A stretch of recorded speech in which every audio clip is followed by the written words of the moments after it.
Hi everyone. So we've got our challenge 7 this week, and Miss Fermor and Mrs. Mitchell want us to create something from our own cupboards that is going to be a healthy meal. So I have no idea what I'm going to make. I'm going to have to look right to the back of my cupboards. So our first task today, so we're going to look at our first part of the task wheel like we normally do when we do our reflective journals.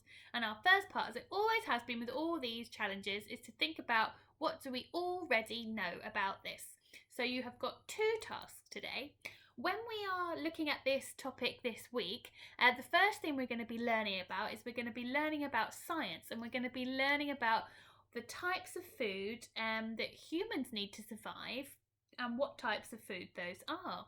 And in our English, we're going to be writing an instructions list for our recipe, and we're going to be recapping over our capital letters and full stops. So I think that's something that is really important that we keep trying to remember as we carry on through year 2.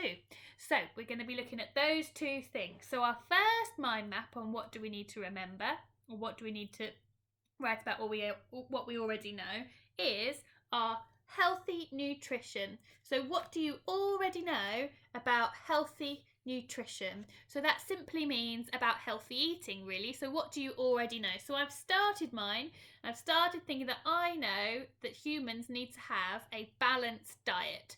So if you were just to eat chocolate for all of your life, that would be really unhealthy. But also, if you were to only eat fruit and vegetables for your whole life, that would be really unhealthy. So you need a balanced diet, and I've remembered some of the things that I know are in a balanced diet.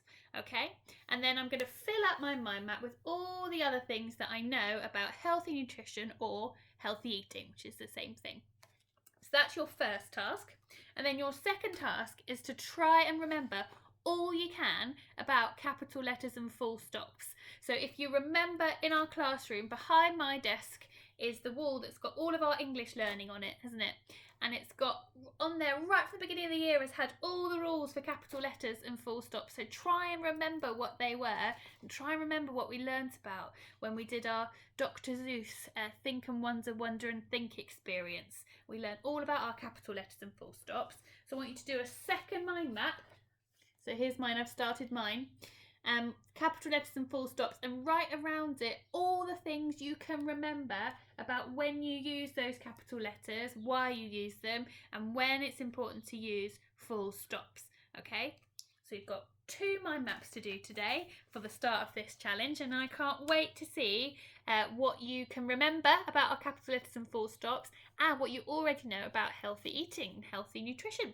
Good luck, and don't forget to send a copy of each mind map to your class teacher.